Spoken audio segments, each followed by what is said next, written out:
Agus Sari lebih beruntung. Sejak tahun 2015, ia menginstalasi panel surya sebagai sumber listrik tambahan di rumahnya. Dengan biaya awal 50 juta rupiah, ia mendapatkan panel 10 buah yang terpasang di atap rumahnya.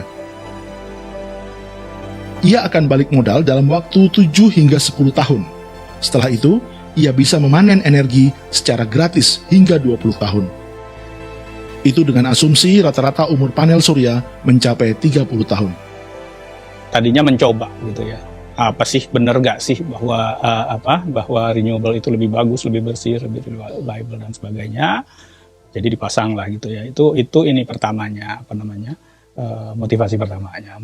Motivasi keduanya adalah saya menghitung gitu ya, bahwa ternyata memasang solar panel di rumah dan menggunakannya untuk listrik kita itu lebih murah ketimbang kalau kita beli listrik di PLN gitu. Rumah yang berada di kawasan Sentul, Jawa Barat ini dikenal dengan karakter cuaca berawan. Namun panel surya yang terpasang cukup untuk menyuplai kebutuhan listrik saat siang hari. Tagihan bulanannya pun ikut turun.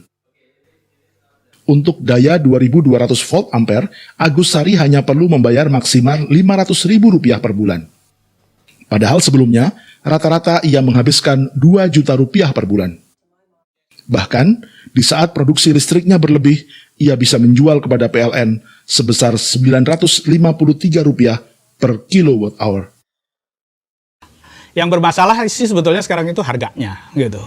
Harganya ini banget gitu kan, jahat banget sih gitu.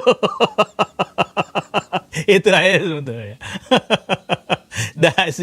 Dan karena sistem kita itu masih ini kan monopsoni kan ya, kalau di sisi pembelinya kita itu cuma boleh jual listrik kepada PLN.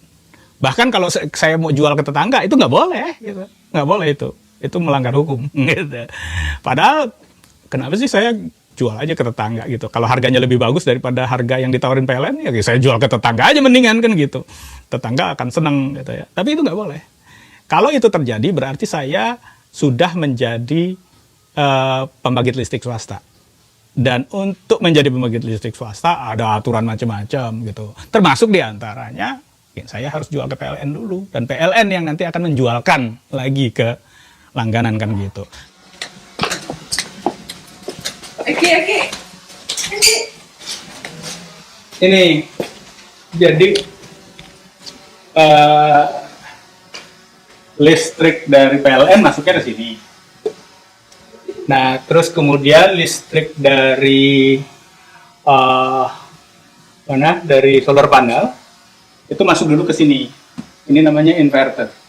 Karena yang dari solar panel itu harusnya DC, harus searah.